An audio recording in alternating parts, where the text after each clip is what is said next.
A large, ominous mansion is shown at night during a violent thunderstorm. Heavy rain and dark clouds set a tense, horror-like mood, with text questioning what is happening inside this cursed house. Inside the mansion, a long dining table is shown in an elegant dining room. Several family members are seated on both sides, eating in silence under a chandelier. The atmosphere feels stiff and uncomfortable despite the luxurious setting. A close-up shows a fork tapping against a plate with a sharp clink. One person at the table stands up, addresses the head of the table as father, confirming the family hierarchy, and politely asks, "May I have a word with you?" The young man stands with one hand over his chest, speaking calmly but firmly. He politely begins, as he directly asks to be banished from this house. His resolve is clear. The father leans on his hand, staring coldly at him and asking what he just said, clearly caught off guard and displeased. The young man stands firmly in front of the table, facing forward with a calm but serious expression, showing he isn't backing down from what he just said. A different relative leans back in his chair and laughs loudly, treating the situation as ridiculous and mocking the protagonist's request. A relaxed-looking family member mocks him, asking if he's half asleep. He reminds him that their family is a highly renowned noble house with royal blood ties, implying that leaving is absurd. The protagonist internally agrees with what's being said, acknowledging the situation. He thinks to himself that despite the family's status, he knows for a fact that this house is destined to fall into ruin in the near future. Then a fantasy world setting is shown, introducing the popular game called Saint Quest. The protagonist states that everything in this world follows the same rules and setting as that game, so it's basically identical to the game he used to play non-stop. He then reveals that he has been reincarnated as Yuri Loveself, the character who later becomes the final boss of the game. A scene from the game is shown, explaining that this character pretends to be a loyal ally to the protagonist but eventually betrays them near the end. It's emphasized that this character is one of the most hated characters in the game because of that betrayal. This confirms that the protagonist currently has time to act before the main story starts, giving him a chance to change his fate. A timeline explains that Yuri's betrayal happens 1 year after the game's ending, while the main story of the game will officially begin 5 years from now. It's clearly stated that the family's secret plans are fully revealed to the public after the main events. The Loveself family is exposed as conspirators trying to overthrow the country, sealing their downfall. The entire family is branded as criminals and executed, except for the youngest sister. The protagonist points out that even his brother, who is currently mocking him, will later meet a miserable end. Marco smugly claims that staying under the family's protection guarantees wealth and a stable life, showing how blind he is to the future. The brother is identified as Marco Loveself, the second son. A scene from the game shows a desperate family member begging for mercy, highlighting how cruel and poorly handled the ending is. Then a female figure at the table quietly says she thinks it's fine. The protagonist explains that even his sister, who is currently insulting him, will later meet a terrible fate. She openly mocks him, calling him useless and a liability. She is introduced as Miranda Loveself, the eldest daughter. A scene from the game shows someone dying in a humiliating, pitiful way, begging for mercy. The narration emphasizes how pathetic and ironic the death is. A graphic scene shows Yuri's final moment in the game timeline, where he sacrifices his own life to kill Emilina, the saint, confirming that Yuri dies at the end despite being the final boss. The narration explains that Yuri's miserable death in the game was so bleak that players started calling it a gloomy game. Back in the present, someone calls Yuri's name, reacting to his statement, causing a brief moment of surprise at the table. The father stands up, looming over the table with a cold, intimidating presence. He calmly but sharply asks Yuri to explain his reasoning, clearly asserting his authority. Miranda and Marco looks tense and uneasy, realizing the situation is becoming serious. Yuri introduces his father by name, Balin Loveself, the head of the Loveself family, emphasizing his power and status. He explains that despite being the king's younger brother, the father personally handles dirty work like planned assassinations, showing how dangerous he really is. The narration explains that the Yuri's father is an extremely cruel man who will later become the mastermind behind an attempt to overthrow the country. Yuri thinks carefully, realizing that even though he is his son, opposing him directly would be dangerous. He knows he must choose his words carefully or he'll be in serious trouble. Yuri begins to speak, hesitating slightly, and reply, "I want to know what outside world is like for future reference, and using that experience, I can further strengthen the family's power and prosperity," presenting himself as justified and capable. His father's eye shows his cold scrutiny as he repeats the idea of contributing, clearly doubting Yuri and judging him harshly. The rest of the family watching quietly, including the youngest sister, as the tension at the table grows heavier. A heavy step shows the father moving closer. The father's presence feels overwhelming and menacing as he repeats Yuri's words, questioning whether someone like him could truly contribute.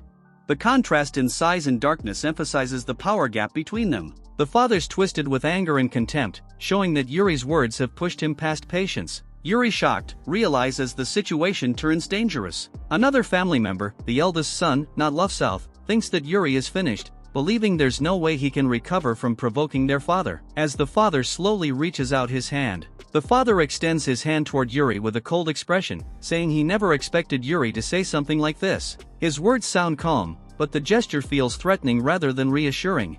Yuri realized that he may have completely misjudged the situation and pushed things too far. A grim flashback shows the father brutally killing a subordinate who talked back to him before, implying that Yuri might suffer the same fate. Yuri watches the hand coming closer, tense and unsure of what the father is about to do. The father's hand lands on Yuri's shoulder with a soft tap. The father looks down at Yuri and calmly praises his resolve, calling it admirable. His expression is stern but no longer openly hostile. Yuri's eyes widen in shock as his father suddenly changes tone and says he will share some of his land with him. Yuri clearly didn't expect this outcome. The father lays out his condition: Yuri must learn how to become a proper, full-fledged lord, turning this into a test rather than a punishment. Yuri politely thanks his father, keeping his composure despite how overwhelming the situation still feels. Yuri reacts internally, thinking that such an imposing response is exactly what he'd expect from the leader of an evil family, showing both fear and reluctant acceptance. The youngest sister watches silently, sweating slightly, unsure how to react to the sudden shift in authority and tension at the table. After the dinner confrontation, a voice calls out "Big Brother." Yuri turns to her in surprise and recognizes her, calmly calling her by name, Sasha, and acknowledging her presence. A young girl appears, looking anxious and emotional. She says she's worried, clearly distressed by the idea of her brother leaving on his own at such a young age. The narration introduces her as Sasha Love-South, the second daughter. Yuri reflects that she is the only truly kind-hearted member of his entire family, highlighting her innocence and warmth in contrast to the rest. Yuri reflects that Sasha feels like a breath of fresh air, in a house filled with strained and toxic relationships. Sasha tells him that this is a decision he's made on his own, and that she doesn't need to stop him, accepting his decision while standing firm. Sasha gently offers Yuri a small protective charm, asking him to take it with him. Her expression is soft and worried, showing sincere concern. A close-up of a weapon being held suggests the harsh reality and danger tied to the Love-South family, contrasting sharply with Sasha's innocence and kindness. Despite her kindness, Yuri reminds himself that she is still part of the same corrupt family, tempering his emotions with caution. Later that night, signaling a shift to a private conversation after dinner, wine is poured into a glass as another voice comments that this decision was made in bad taste. A subordinate speaks to Lord Balin, urging him to reconsider giving land to Yuri, warning that letting Yuri manage territory carries too many risks. Lord Balin tastes the wine and bluntly says it tastes bad, a metaphor reflecting his dissatisfaction. He adds that wine is no different from people, reinforcing his cold, utilitarian view of others. As he pours out the wine, Balin remarks that not every high-quality wine tastes good, implying that things and people can disappoint despite their pedigree. Balin thinks to himself that he originally planned to get rid of Yuri eventually, but he didn't expect Yuri to choose to leave on his own. Balin concludes that if Yuri manages to survive on the land he's been given, there are many ways the family can later use him to their advantage. The document officially appoints him as the Lord of the Village of Elf, confirming his new responsibility. Yuri looks at an official document and wonders what he should do next, realizing his future now depends on this decision. He stands in the village while reading the document, surrounded by simple stalls and goods. Yuri reacts with visible surprise and unease, realizing just how unexpected this assignment is. He explains that the village of Alf is a barren region where crops barely grow and natural resources are scarce. Because the land has little value, invaders don't bother attacking it, making it strategically unimportant. Yuri realizes that to develop Alf, he'll need to find capable people first and build the village's infrastructure entirely from scratch, showing the scale of the challenge ahead. He thinks that most skilled and talented people nearby are already working under his father, meaning he can't rely on existing help. Yuri walks through town while thinking about his father. He knows his father wouldn't keep all his subordinates close and is likely setting things up behind the scenes. He pauses mid-step, telling himself to stop as he thinks things through, realizing he's being watched and influenced even now. Yuri clicks his tongue in annoyance, then sighs, accepting that he doesn't really have a choice but to move forward carefully. He then arrives at a building marked as a slave shop. Someone recognizes him as Lord Yuri. Inside the slave shop, the owner speaks politely to Yuri, saying that Yuri's father has always treated him well, showing familiarity and respect. Yuri explains that slaves are always bound by a magical contract. Once it's in effect, they cannot disobey or go against their master. He thinks to himself that at least using slaves bound by magic means he won't have to worry about betrayal, revealing his pragmatic but uneasy mindset. Yuri acknowledges that while the practice is lawful, it isn't something he can call respectable. The slave dealer then points out available slaves, suggesting them as workers to help Yuri develop his land, emphasizing that the system is legal. 3 slaves are shown chained together by their collars, 2 women and a muscular man standing silently with their heads lowered. The word battered emphasizes their harsh treatment and condition. Yuri watches with a serious, unreadable expression, silently evaluating them and the situation rather than reacting emotionally. The slave dealer gestures toward them while explaining that these slaves were carefully selected, presenting them as quality merchandise. The slave dealer smiles smugly and asks Yuri what he thinks, internally mocking him and assuming the third son wouldn't be able to tell quality anyway. Yuri sighs and thinks that the dealer is definitely looking down on him, but he chooses not to argue. He turns his head and calmly says he'll have to assess the slaves himself, not reacting to the dealer's attitude. It's further explained that in the game's Sane Quest, players are given various abilities. He explains that Yuri Loveself, the character he reincarnated as, possess special abilities. The narration explains that Yuri's ability is not ordinary, it's described as exceptionally special. A close-up of Yuri's eye shows it activating, glowing with a targeting-like pattern as his power turns on. The ability is revealed by name, Appraising Eye. Yuri then looks at the 3 slaves lined up in front of him. Appraising Eye. The narration explains what the Appraising Eye does. It allows the user to directly view and evaluate the status of anyone it's used on. He's surprised he can use a skill that didn't even exist in the original game. Yuri reflects that this ability is perfect for him and decides he'll make full use of it. He activates the skill, and glowing symbols and numbers appear, showing the slave's hidden stats. Yuri narrows his eyes, sensing something odd among the information he's seeing. Looking closely at the female slave, Yuri realizes something is wrong. She's already under a contract, which shouldn't be the case. Yuri's Appraising Eye reveals shocking information. The contractor tied to the slaves is Balan Loveself, his own father. He quickly checks again and panics when he sees it's not just one slave, all of them are already under contract. Yuri is stunned. He realizes Balan must have anticipated him coming here and deliberately made contracts with the slaves in advance. He gives up on the idea of obtaining loyal slaves here, realizing that anyone already contracted to Balan can't be trusted.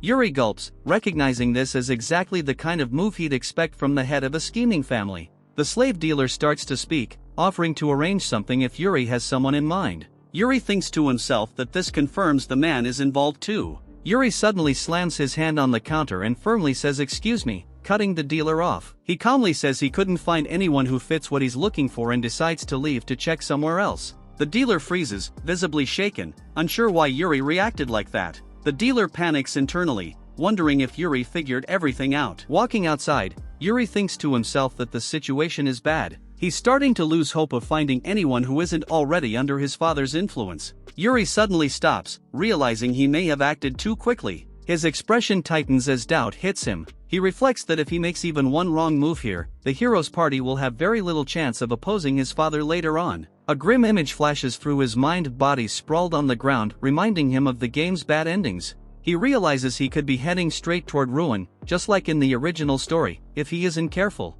He shakes his head, visibly stressed and annoyed by how impossible the situation feels. Yuri thinks to himself that he probably can't find anyone suitable. He's clearly running out of options. He continues thinking, wondering where he could possibly find someone with zero ties to both his father and the hero's party. As he mutters to himself while moving through the street, nearby people look at him strangely, thinking he sounds crazy. Suddenly, Yuri freezes and shouts internally. He realizes there actually is someone who fits his conditions. The page introduces the girl's name, Phi. Phi is identified as a beastfolk girl who was enslaved after being driven from her homeland, following the death of her mother. It explains that Phi became an orphan and had no way to survive in a place where beastfolk are hated. It shows violence and brutality against her. After that, a grim scene shows the hero discovering Phi's corpse, confirming that her fate in the original story is tragic and unavoidable unless something changes. The story explains Phi's role in the original game. Her death leads the hero to question the nation's corrupt practices. She is a character meant to die for a sub-event. Yuri reflects that this is one of the dark elements of this game. Yuri grins to himself, realizing this is the perfect chance to recruit someone rare, someone with no ties to either the hero's party or his own family. Yuri rubs the back of his neck, thinking that before anything else, he needs to find where Phi is right now. He overhears people talking nearby, complaining that beastfolk are being hunted again. This immediately catches his attention. His eye sharpens with concern as the words hunting down beastfolk sink in, realizing Fi may already be in danger. A close-up shows Yuri starting to worry, silently thinking, "Don't tell me. Fi is being dragged through the street by men." She struggles and shouts for them to let her go. Fi desperately raises her bound hands, trying to resist or strike back despite being restrained, showing she hasn't given up yet even though she's overpowered. A close-up of Fi's face shows her panicking and gasping for breath, sweat and fear clear in her expression. One of the men grabs Fi's face and restrains her while commenting that too bad she's a beastfolk. Another man remarks that she has a pretty face, showing their crude and objectifying attitude. The men argue briefly. One dismisses the idea of being interested in her, calling beastfolk filthy and subhuman, saying only depraved people would want someone like her. Fi is still held down, unable to escape. Then a close-up of Fi biting one of the man's hand. Then the man lashes out and kicks Fi hard while shouting insults at her for being a beastfolk, knocking her off balance. Fi is slammed to the ground. The man pins her down and continues abusing her, accusing her of being filthy and carrying diseases. The man dragging her says they should just sell her off and be done with it, treating her suffering like a minor inconvenience rather than a crime. Fi weakly tries to speak through the pain, barely managing a broken plea as she's pulled by the hair. Then a pair of boots steps into view, and someone calmly says, "Oh, there you are." Yuri steps forward into the open street and calmly addresses the situation, asking the beastfolk girl by name, "You're Fi, aren't you?"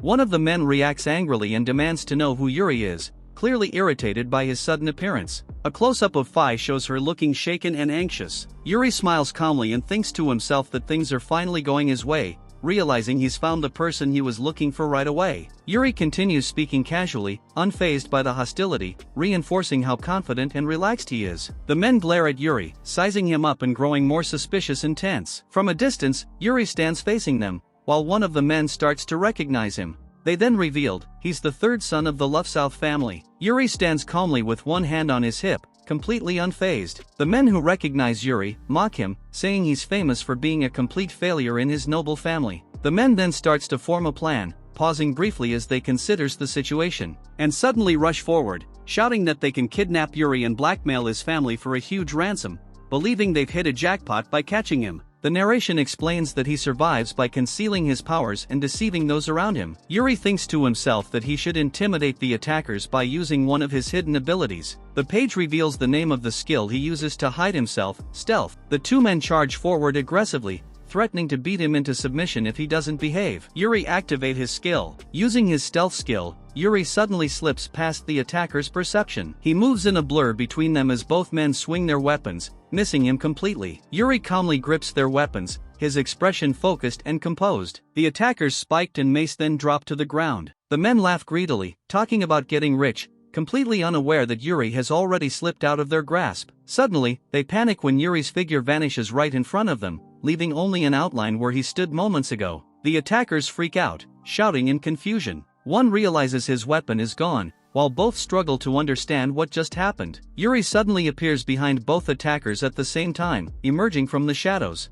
He calmly restrains them and presses a blade to their necks, shocking them completely. The two men freeze in fear, realizing too late that Yuri used his stealth ability to slip behind them. The two attackers panic, realizing they're completely overpowered and caught at a vital spot. Yuri stays calm and focused, thinking about how difficult this stealth skill was to deal with during the game's final boss fight. The men beg for their lives, shocked that Yuri isn't the weak failure they thought he was. Yuri speaks calmly, saying he doesn't mind killing them, but only if necessary, making the threat feel very real. Yuri gives a final warning: they are never to touch that girl again, ending the confrontation with absolute authority. The two attackers panic and flee in terror, screaming as they run away down the street. Yuri glances back with a calm, slightly annoyed look, clearly unbothered now that the danger is over. Fi bows slightly and thanks Yuri sincerely for saving her, still nervous but clearly relieved. She looks shaken and emotional, admitting that thinking about what might have happened to her if Yuri hadn't intervened makes her shudder. Yuri watches her quietly, thinking to himself that she doesn't seem like a bad person. Yuri activates his special ability, Appraising Eye, focusing intently as his eye glows. He decides he needs to confirm Fi's situation for himself. Fi stands frozen in place, startled and confused as Yuri looks directly at her with the skill active. The appraisal result appears, revealing that Fi has no contractor at all. This confirms she's completely free. Yuri smiles to himself, satisfied. He confirms that she has no connections to either the hero's party or his father, exactly as he suspected. Fi looks confused and nervous, not understanding what he's about to say. Yuri suddenly grabs Fi's arm to stop her as she reflexively responds in surprise, startled by his sudden action. With a serious but controlled expression, Yuri tells Fi that, as thanks for saving her, he wants to ask her for a small favor. Yuri tells her he's been looking for people like her. Confused and nervous, Fi repeats his words, wondering what he means by people like me. Fi panics and jumps to the worst conclusion, accusing Yuri of being some kind of pervert who's into beastfolk, while Yuri looks genuinely confused by her reaction. Yuri bluntly says he only wants her for one thing, which immediately makes the situation sound suspicious. Yuri finally clarifies his intention by grabbing her shoulder and explaining that what he actually wants is to get her cleaned up, and asks her to work for him as his maid, revealing his true intention clearly. She freezes in shock, completely caught off guard by the unexpected request, unsure how to react as the moment hangs in the air. The scene pulls back to a panoramic view of the city as Fi hesitantly repeats Yuri's proposal, still trying to process it. Yuri responds clearly, confirming she understands. Yes, he really means becoming his maid. Yuri reflects internally, declaring that recruiting Fi is his very first step toward becoming a lord. Fi is having her hair dried and groomed. She looks tense and embarrassed, clearly not used to being cared for like this. Other maids are adjusting her clothes and whispering among themselves while helping her get dressed properly. Fi stands stiffly, overwhelmed by the attention. She opens her eyes in confusion, not fully understanding what's happening. Yuri enters and casually asks how things are going. Fi stands in a well-furnished room wrapped in a cloth while Yuri and a maid wait. Fi is confused and asks what's going on, while Yuri explains they're cleaning her up and taking measurements for a maid uniform. Yuri calmly declares that from now on, she will be his personal maid, stating it as a matter of fact rather than a question. The other maids whisper among themselves, commenting that Yuri is known for caring about beastfolk, while Yuri reacts with mild annoyance at being talked about. Fi hesitates, nervously saying but, as she struggles to process what's happening. Fi looks overwhelmed and emotional, realizing how important and kind the Love-South family seems. She thinks that many people would do anything to work for them. Close-up of Yuri's face as she explains, you can hire any normal people, why choose a clumsy beastfolk like herself? Yuri lifts a teacup and remarks that it's pretty simple, showing how casually confident he is about his decision. Yuri sits calmly at a table in a dim room, saying that the only person who meets his expectations is Fi. The atmosphere feels serious and deliberate. Close-up of Yuri's eye as he admits that his father, Balin Love-South, is an extremely suspicious man, hinting at internal family tension and why Yuri needs someone he can truly trust. A dark silhouette represents Yuri's father, looming and ominous. The narration explains that Yuri's father has secretly placed subordinates all over town to monitor Yuri's every move. Yuri explains his logic. Since Fi was originally supposed to die in an unrelated event, there's almost no chance she could be one of his father's spies. Yuri smiles while drinking tea, thinking that Fi is exactly the kind of person he has been searching for. He feels confident and satisfied with his choice. Fi looks up at Yuri and asks what he wants from her, clearly confused. She wonders why anyone would ever need her, revealing her own emotional distance and detachment. Flashbacks show Fi being insulted and abused, called disgusting, useless, and worthless. These memories highlight how badly she has always been treated. A close-up of Fi crying and apologizing repeatedly. She emphasizes that no one has ever stood up for her before, not even once. Fi lowers her head and hesitantly asks Yuri if he truly needs her, calling him Master Yuri. Her posture shows insecurity and fear of being unwanted. Yuri firmly says he already told her the answer. A maid approaches Yuri and announces that the preparations are complete. Fi stands off to the side, still wrapped in cloth, waiting anxiously. Yuri calmly tells Fi that this will be her first task. Fi looks startled when Yuri addresses her directly, sensing something important is coming. A maid uniform is displayed clearly, sparkling. Yuri calmly tells Fi to go change into her uniform. Fi's eyes widening with excitement and disbelief, showing how overwhelmed she is by what's happening. 10 minutes later, Fi nervously returns. She apologizes for making Yuri wait, clearly anxious about doing things right. Fi stands shyly in her completed maid uniform, hands clasped in front of her. The outfit sparkles visually, emphasizing how different and refined she looks compared to before. She appears nervous but hopeful. Close-up of Yuri's face as he asks Fi how it is and whether she likes it, sounding straightforward and genuinely curious. Fi smiles brightly and answers enthusiastically, saying it's super cute. Her expression is open and happy, showing genuine excitement. Fi suddenly hugs Yuri tightly and thanks him repeatedly. Yuri looks surprised by the sudden affection. Fi hugs Yuri from behind, smiling softly, and lets out a small nervous laugh. While Yuri asks what's wrong, she looks a little shy and hesitant, thinking to herself, A dark, symbolic image appears as Fi recalls rumors she's heard about beastfolk lovers and the horrible things some people do to beastfolk. She rests her cheek against Yuri's shoulder and admits that, despite what she's heard, she feels Master Yuri is different from those people. Meanwhile, Yuri reacts with confusion, clearly not understanding what she is doing. Yuri turns away confidently and says that now that you're dressed, it's time to finish what we started. Fi looks confused and slightly nervous, asking what exactly they're supposed to get done. He then smirks.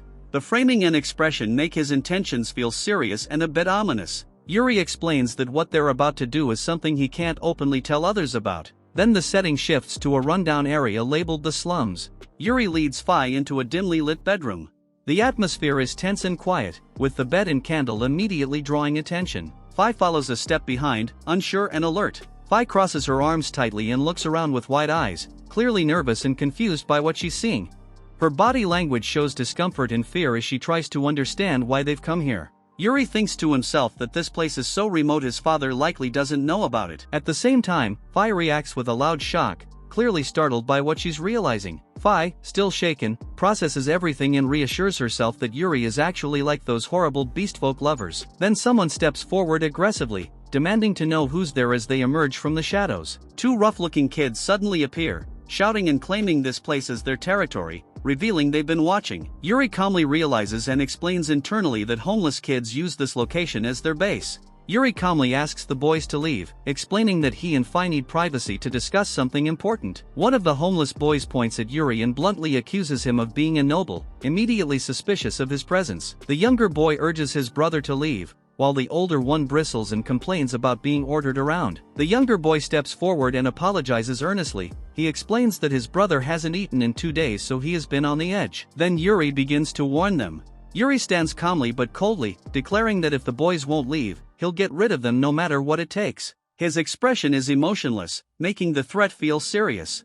Fi's face shows deep conflict and she thinks not only does he abuse beastfolks, he even treats orphans as if they are nothing. One of the boys angrily points back at Yuri and challenges him, telling him to try it if he dares. The boys shout defiantly, insulting Yuri and insisting they won't lose to a pampered noble, clearly trying to bluff their courage. 10 minutes later, Yuri calmly holds out skewers of freshly cooked meat, telling the boys he bought them from the butcher and offering to let them eat their fill if they leave him and Fi alone. One of the boys lights up with excitement, happily accepting the offer, clearly overwhelmed by the sudden kindness and food. Fi turns toward Yuri in surprise, confused and unsure, realizing he's actually giving food to the kids who were just threatening him. Yuri casually asks the boys to keep watch while they eat, thinking that way he won't have to worry about anyone else showing up. Fi panics internally, realizing she misunderstood Yuri's intentions. Suddenly, she realizes he's blocking her escape route and worries she needs to run immediately. He suddenly grabs Fi's wrist, stopping her before she can move away. Yuri firmly holds onto Fi and calmly asks where she thinks she's going.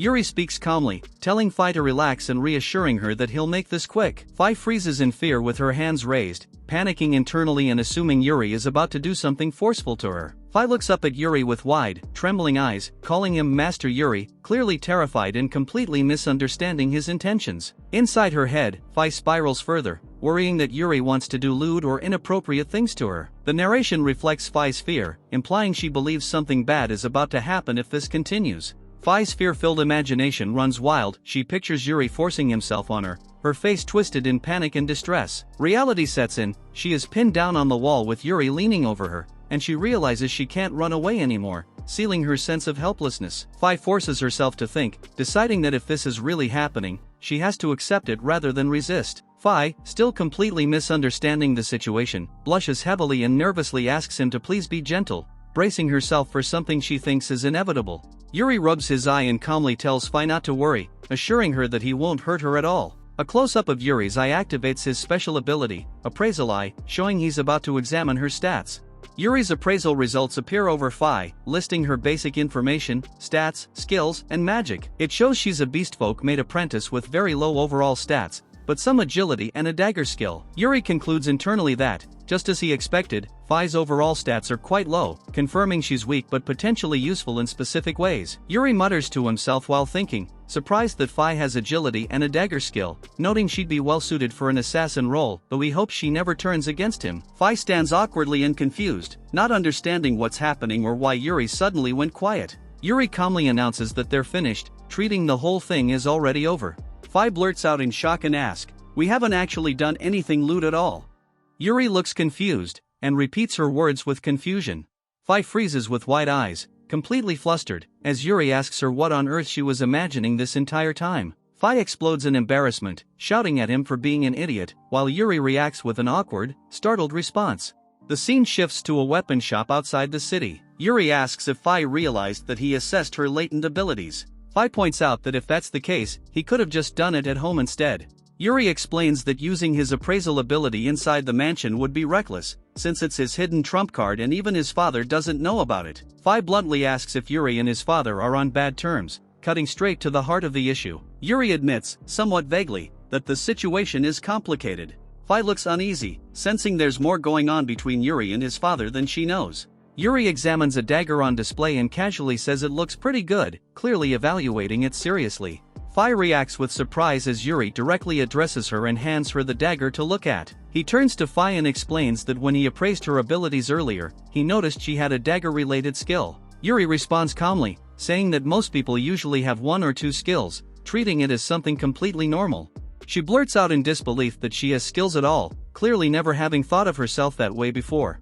Fi smiles shyly while tearing up a little, saying she was always called useless, but realizing she does have a redeeming quality after all. A close-up of Yuri's eye shows him paying close attention, taking her words seriously. She enthusiastically tells Yuri to watch her, calling him Master Yuri, raising the dagger proudly as she prepares to show what she can do. Fi excitedly swings the dagger in practice, slashing the air with more confidence than before, while Yuri watches and remarks that it's impressive. Fi walks happily through the street, clutching the dagger to her chest and smiling brightly, saying she'll treasure it forever. Yuri follows behind her, quietly observing her excitement. Yuri looks on with a serious expression and bluntly remarks that a dagger is just a disposable tool, contrasting sharply with how much emotional value Fi has already attached to it. Then, one of the street kids calls out to them, acting completely friendly and innocent. Yuri recognizes the kid, calling him the brat from earlier, while the kid calmly fires back, saying Yuri himself is a kid though. The street kid approaches Yuri and Fi and says someone has been looking for him, adding that he thought Yuri should know. Yuri is clearly surprised. Yuri notices something and mutters, "Get a load of this," sensing trouble. He asks who it is. The kid dramatically announces who it is, Lady Emilina the Saint. He looks proud and smug as he reveals the name. Fi looks confused and quietly repeats the name she hears, unsure what it means.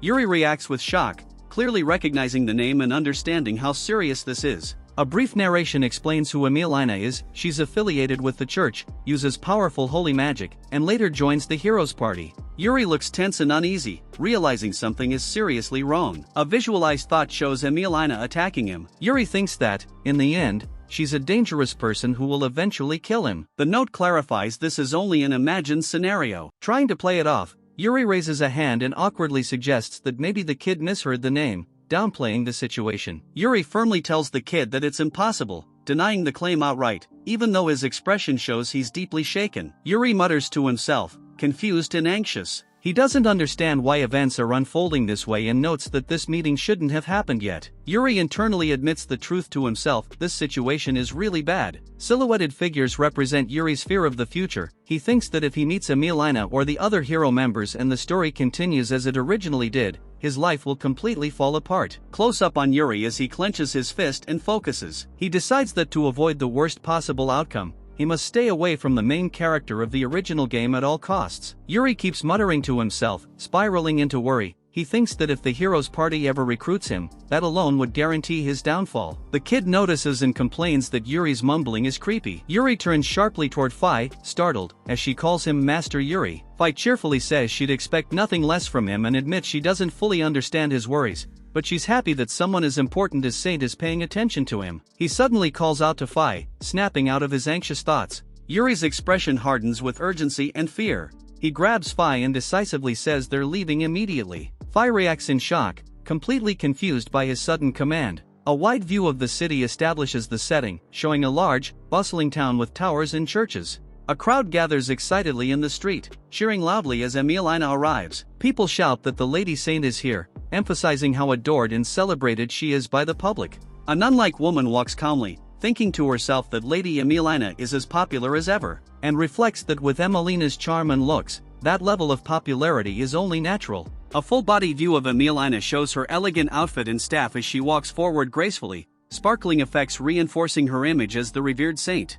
A close-up of Emilina's face highlights her calm, radiant expression and saintly presence, emphasizing her importance. From the crowd, someone nervously calls out to her, asking if they can shake her hand, showing how admired and idolized she is. A close-up of her eye shows her attention shifting. Her feet step forward deliberately, possibly toward the person who caught her attention. Emilina looks a bit unsure but politely asks if this is okay. That person then thanks her. Another person in crowd excitedly asks Lady Saint Emilina to look their way. She turns her head slightly, asking if she's doing it correctly. Another request comes in asking her to wink. Emilina does so earnestly, asking like this, while smiling, showing how sincerely she tries to please everyone. The crowd asks her to make a peace sign. Emilina imitates it carefully with both hands, trying her best. A nearby nun sighs, clearly used to this situation. From behind, the nun warns Emilina that if she keeps stopping and lingering, night will fall before they know it, gently scolding her for being distracted.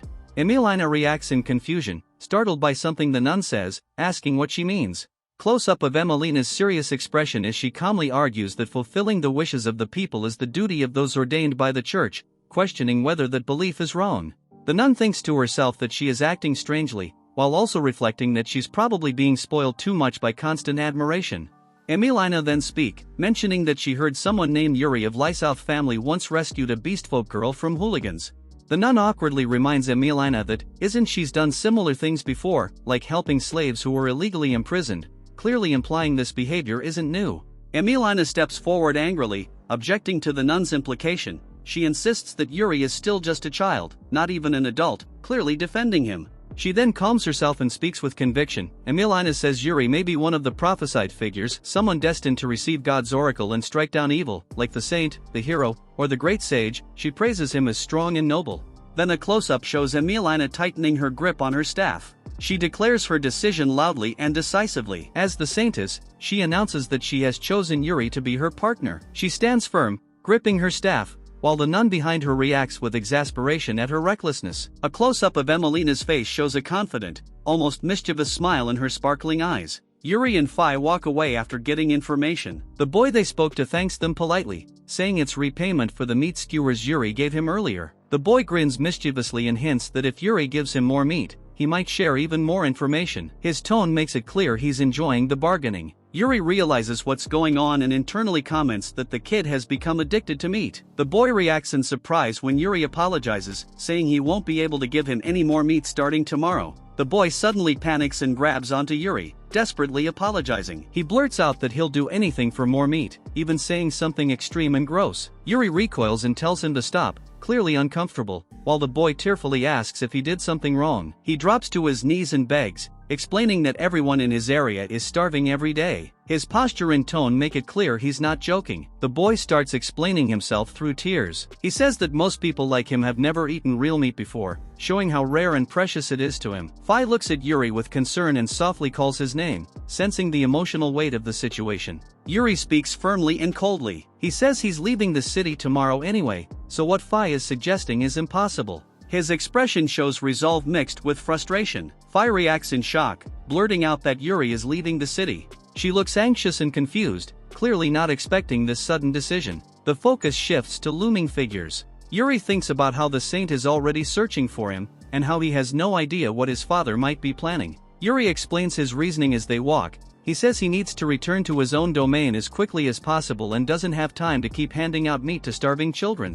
Yuri continues walking, stating plainly that he can't afford to keep helping everyone. The kneeling boy remains behind, emphasizing the harsh reality Yuri is trying to distance himself from. The boy remains kneeling, shaking, and on the verge of tears. He says there's no other way for him, emphasizing his desperation. Yuri looks away in silence, conflicted. Phi gently asks him to be a little kind to the boy, clearly troubled by what she sees. He exhales heavily, rubbing the back of his neck. It's clear he's stressed and struggling with the situation. Yuri turns back and finally speaks. He says he'll tell the boy about a good place to hunt, admitting it's not much, but it's something. The boy's face lights up instantly, tears turning into joy. Yuri tells him to gather all the other kids, giving them a chance. The boy runs off enthusiastically after being told to gather the others. The boy happily calls back to Yuri as he leaves. Fi watches him go and asks Yuri if making that promise while being in a hurry was really a good idea. Yuri thinks to himself that if he were to abandon the kids now, they might end up resenting him out of desperation, which would only cause more trouble. He sighs, sounding resigned. Yuri and Fi then arrive at a wooded area outside the city. Yuri says they've reached their destination. Behind Fi, several children have followed them, clinging close with hopeful expressions, showing they truly believed in Yuri's words. Yuri explains that this hidden spot is good for hunting and full of low-level monsters. Fi and the kids look surprised that such a place exists nearby. Yuri points out a quiet clearing in the forest. Small, weak monsters are visible wandering around, showing this is a safe hunting area. One of the kids says he didn't know a place like this existed. Yuri tells the kids that for now, they should gather food here for tonight's dinner. The children react with excitement and motivation. The kids excitedly chase small animals through the forest. In the background, Fi and Yuri watch them from a distance. More kids shout that they've caught something too. Yuri comments calmly that they're doing well and getting some proper exercise. Fi is surprised but clearly impressed by how energetic everyone is. Fi, now enthusiastic, asks Yuri if she's allowed to join in as well. Yuri agrees without hesitation, and Fi lights up with excitement, eager to take part in the hunt herself. Fi happily runs through the forest, smiling brightly. Yuri watching her with concern, saying that thanks to this, the orphans won't starve anymore. Yuri thinks to himself nervously, wishing he could leave the city without ever running into Saint Emilina, clearly uneasy and stressed. Suddenly, Yuri turns around in alarm as the figure steps forward. A calm, gentle voice speaks from the shadows, noting that quite a lot of people have gathered here. Yuri suddenly senses something wrong. His eyes widen in shock as he mutters a curse. Saint Emilina peeks out from behind a tree, holding her staff. She casually asks if there's some kind of event going on, smiling innocently. Yuri immediately recognizes her and stiffens in shock. Yuri panics, backing away with a tense expression. He wonders what she's even doing here, realizing the situation he feared most has finally happened.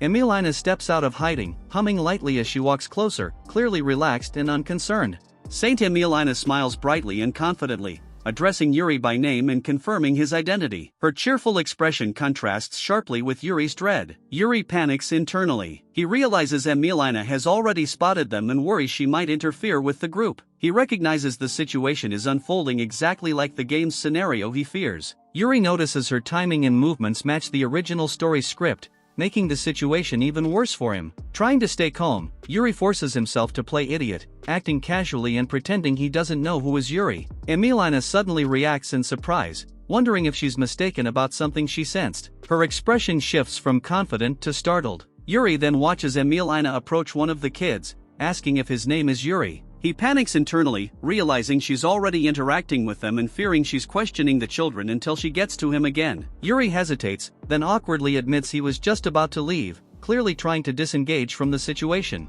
Emilina then asks what everyone is doing out here. Yuri, clearly uneasy, looks away instead of answering immediately. He then sighs with resignation, accepting that he can't escape this encounter anymore, and explains himself, saying he only showed the kids a place to hunt. Yuri explained their situation. He says that orphans have a hard time surviving in the city, and adds that he did this so they wouldn't starve. Now that they're hunting animals, they won't be hungry anymore. Emilina looks surprised and confused. Yuri turns away and speaks quickly. He says, essentially, that's it, I'm busy, so I'm taking my leave. It's clear he's trying to escape the situation before it gets more complicated. Then in a sudden motion, Yuri's wrist is grabbed. Emilina grabs Yuri's wrist and beams with admiration, praising his actions as noble. Emilina misunderstands his reaction. She loudly praises him, saying not only Love South family's young master Yuri is here, but you who also have a kind-hearted soul, who is here to help those poor children in need. Yuri panics and pulls away, saying he needs to leave. He clearly wants to escape before things spiral further. Suddenly Fi called him, Master Yuri. Fine excitedly lifts a huge rabbit over her head and proudly announces she caught it. She calls out to Yuri to look, completely unaware of the tension. Yuri looks on in disbelief, frozen and confused by how fast things are going off track. Emilina then asks, did she just call you Yuri? Yuri insists, this isn't true, and she never said anything like that. Emilina stands calmly with her staff, watching the scene unfold. Yuri thinks internally, damn it, I doubt she'll believe my words. Emilina smiles warmly with her hands together and says she probably misunderstood everything. Yuri thinks internally, thank God it's a good thing she is a bit stupid. She then grips her staff, her expression now focused and serious. With explosive force, Emilina launches forward in a burst of power, moving far faster than expected. Emilina suddenly appears right in front of Yuri, asking casually where he was going. Yuri recoils in shock, completely caught off guard by her sudden presence. A wide shot reveals the aftermath. The ground behind Yuri is torn up from the impact of Emilina's movement. Yuri realizes in disbelief that she crossed that massive distance in a single burst, leaving destruction behind her. He's stunned by just how absurdly fast and powerful she really is. Emilina stands calmly in front of Yuri, holding her staff horizontally. Despite the ominous atmosphere, she politely asks if they can talk a bit. Yuri internally panics, realizing again that she's an absolute monster. A close-up of Yuri's eye shows pure panic as he desperately wonders what he's supposed to do next. Then suddenly, Emilina reacts to something behind her, turning with a surprise. A huge werewolf-like monster bursts out of the forest, roaring and lunging forward with a massive claw. The children in front freeze in shock, while Emilina and the others are visible in the distance behind them. Emilina and Yuri react in alarm, wondering why such a monster is here and questioning whether it's the guardian of the forest, as the danger becomes undeniable. A close-up of Yuri's eye shows sudden realization. He understands something is seriously wrong. Narration explains that only small monsters show up on this hunting ground. But when a high-ranking character appears, rare monster tends to emerge sometimes. Yuri looks tense and thinks that the monster was likely drawn here because Emilina's level is high, unintentionally attracting a powerful creature. As the monster advances, a child accidentally falls to the ground while running. The werewolf monster looms over a fallen child, drooling and raising its claw as the boy screams in terror, unable to move. Emilina rushes forward, swinging her staff with determination. She says no, as she steps in to stop the monster before it can strike the children. Emilina rushes forward and shouts for the child to get away from the monster immediately. The werewolf snarls and growls, clearly shift his focus on her. Emilina steps between the monster and the child, raising her staff and declaring herself as Saint Emilina, boldly announcing that she will be the one to fight it. Fi softly calls Emilina's name with admiration, while Yuri remains tense, keeping his guard up as the battle is about to begin. Yuri exhales in relief, thinking good, as he watches Emilina take control of the situation. Yuri panics and urgently tells Fi that they should run away while they still have the chance, shocking Fi in the process. From a distance, Emilina can be seen facing the monster alone, and Fi angrily points out that they'd be leaving her behind. She looks conflicted and upset, clearly not agreeing with the idea of abandoning Emilina. We see the werewolf snarls and lunges forward at Emilina.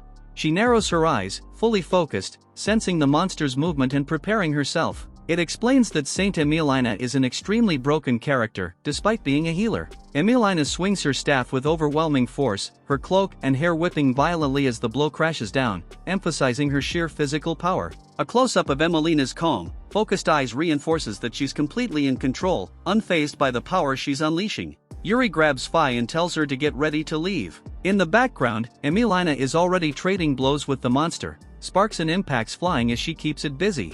Emilina swings her staff with extreme speed and precision, her face calm and focused as she unleashes another powerful attack. Emilina follows through with another crushing strike, the impact exploding with force, making it clear she is completely overpowering the monster. The werewolf's head is struck hard, blood splattering as the blow lands cleanly, showing how devastating her attacks are. Emilina kneels beside the frightened boy and gently asks if he's okay. Behind them, the werewolf crashes into the ground, its body thrown back and defeated. The boy thanks Emilina for saving him, still shaken but unharmed. Emilina smiles warmly and says she's glad he wasn't injured, completely calm after the fight. From a distance, Yuri and Fi watch while holding hands. Yuri reassures Fi that Emilina is fine, while Fi remarks in amazement that Emilina really handled everything on her own. When Emilina is reassuring the boy that he is safe, suddenly, she noticed something. Emilina is suddenly struck from behind, blood spraying as she's hit mid-movement. In the distance, another werewolf charges forward, revealing the fight isn't over. Close-up of the new werewolf snarling, eyes sharp and focused, clearly ready to attack. Fi reacts in shock and panic, realizing there's another monster and that Emilina is now in danger again. A wide view shows the battlefield. One werewolf lies defeated on the ground, while a second one stands up ahead. Emilina realizes she dropped her guard. The boy panics when he sees Emilina kneeling and bleeding, shouting that she's injured. Emilina stays calm and gently tells him not to worry. A close-up shows the wound on her side. The cut is deep, with blood soaking through her clothes, making it clear the injury is serious. A looming shadow and movement in the background hint at danger approaching again. The boy rushes to support her, grabbing her arm as she struggles to stay upright, trying to help despite the boy's fear. A massive werewolf looms directly in front of the boy and Emilina, towering over them with glowing eyes and drool dripping from its mouth, ready to strike. Another child reacts in sheer panic, eyes wide and body trembling, overwhelmed by the sudden appearance of the werewolf and Emilina's condition. Emilina clutches her wounded side, realizing how serious the situation is. She thinks that with the bleeding this severe, she won't be able to use healing magic in time. A close-up of the monster's face shows its glowing eyes and open mouth, completely focused on killing its prey. A little girl freezes in shock, barely able to process what's happening. One of the boys screams desperately for help, panic completely taking over as the attack becomes imminent. A black screen interrupts the chaos, announcing the activation of a hidden skill, assassination. In a single, explosive motion, Yuri flips through the air and slashes the werewolf's eyes with terrifying precision. The wounded werewolf lets out a violent roar, thrashing in agony. In front of it, Yuri lands calmly, head lowered, already moving past the monster as if the fight is over. A close-up reveals the killing blow. The blade has pierced cleanly through the monster's vital point, blood bursting outward as the assassination strike fully resolves.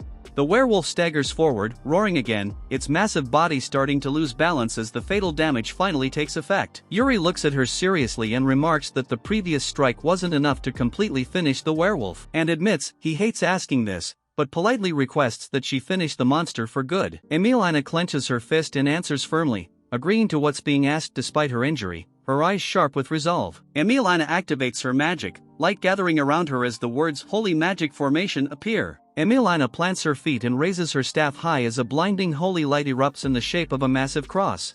Calling out "Thousand Cross," she releases an overwhelming burst of sacred power. The holy attack tears through the air at extreme speed. The werewolf's body is shredded and blown apart piece by piece, shown only in fragments as it's completely overwhelmed by the light. The aftermath. Emilina stands firmly with her staff planted, still glowing faintly, having finished the spell. Behind her, Yuri and the rescued children stare in stunned silence. Her expression is calm and unreadable as the last traces of the holy attack fade, petals and debris drifting around her. She looks completely composed after unleashing this overwhelming power. Fi and the rescued children recoil and gape at the scene, still shaken by what they just witnessed. Yuri stares in shock, thinking to himself that he knew she was destructive, but this level of power went far beyond anything he imagined. Yuri concludes in stunned disbelief that Emilina isn't just strong, she's genuinely terrifying. The group then stands quietly in the forest. Emilina sincerely say, "Thanks to you, we were able to protect the children." Yuri looks uneasy but agrees, and turns slightly and says it's time for them to leave. Yuri calls out to Fi, urging her to come along. Just as they're about to go, a hand suddenly grabs Yuri's wrist firmly, stopping him mid-step. A voice interrupts, politely but urgently saying, "Please, wait." Emilina then smiles brightly and says, "It doesn't matter whether you're Yuri left south or not." Yuri freezes in shock, clearly not expecting that response. Emilina continues, saying that if he wants, she'll tell him directly what she's doing right now. She explains she's searching for people to form a group of heroes. Inside his head, Yuri thinks that if he actually gets recruited into her team, everything is going to be ruined for him, showing his fear of being dragged into something far bigger than he can handle. Yuri panics and yells for her to let go of him, physically trying to pull away as the situation spirals out of his control. Emilina freezes in place, eyes wide and blank with shock. Yuri's hand is accidentally pressed against her chest, and she clearly hasn't processed what just happened. Yuri pulls his hand back in horror, flustered and apologetic, letting out an awkward sound as he realizes where his hand was and how badly he messed up. Realization hits Emilina all at once. Her face turns bright red, sweat beads appear, and panic sets in as she finally understands the situation. Emilina explodes in embarrassment and anger, face bright red as she raises her staff defensively and shouts at Yuri, demanding to know what he thinks he's doing. Yuri frantically waves his hands, panicking, and insists it was completely unintentional. Fi blurts out an awkward comment about men preferring big chests, clearly not helping the situation at all. Suddenly, Yuri thinks to himself that if Emilina ends up hating him now, there's no way he'll be able to join any kind of group. This mistake could actually solve everything. Emilina, still flustered and blushing, glares at Yuri and sharply asks whether it really was intentional or not, gripping her staff tightly. Yuri raises his hand and shouts that it was intentional. Emilina snaps back angrily, completely flustered, shouting that he's disgusting and immoral while pointing at him, her face burning red. Fi crosses her arms and bluntly calls Yuri a pervert. Still blushing hard, Emilina declares that it was a huge mistake to even try inviting him in the first place. Emilina, blushing and flustered, yells that she shouldn't have bothered with him, and should have just go and invite Yuri Lovesouth at his house. Yuri tries to speak up and stop things, nervously raising his hand. He freezes in horror. A dark imagined scenario flashes in Yuri's mind. If rumors spread that a noble from the prestigious Lovesouth family touched a saint's chest, it would be a massive scandal, and he would be in big trouble. Emilina suddenly turns away with determination, declaring she's made up her mind. She's going to the Lovesouth manor to personally invite him. It makes Yuri panic internally.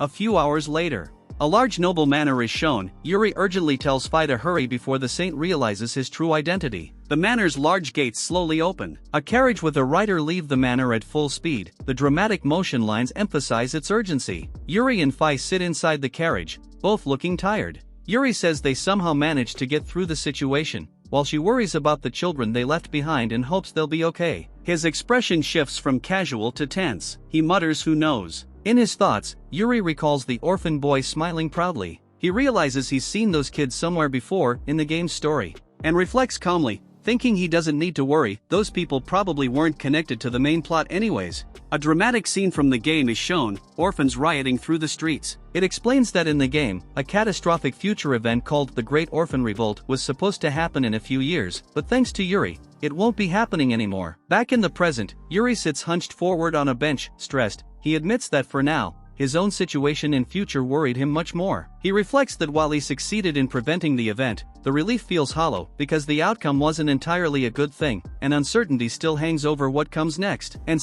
even though he managed to avoid disaster this time, there's no guarantee things are completely safe yet. Fi then comments that he's brooding again, noticing Yuri's gloomy mood. Yuri declares with determination that he will escape his doomed fate. He believes he has already shattered all the death flags that once led to his ruin. He calmly tells Fi that everything is fine and that it's time for them to commit fully to this new path. The wagon rolls forward at full speed across an open road. Yuri then says they're heading toward lands he's never seen before, symbolizing a new unknown future.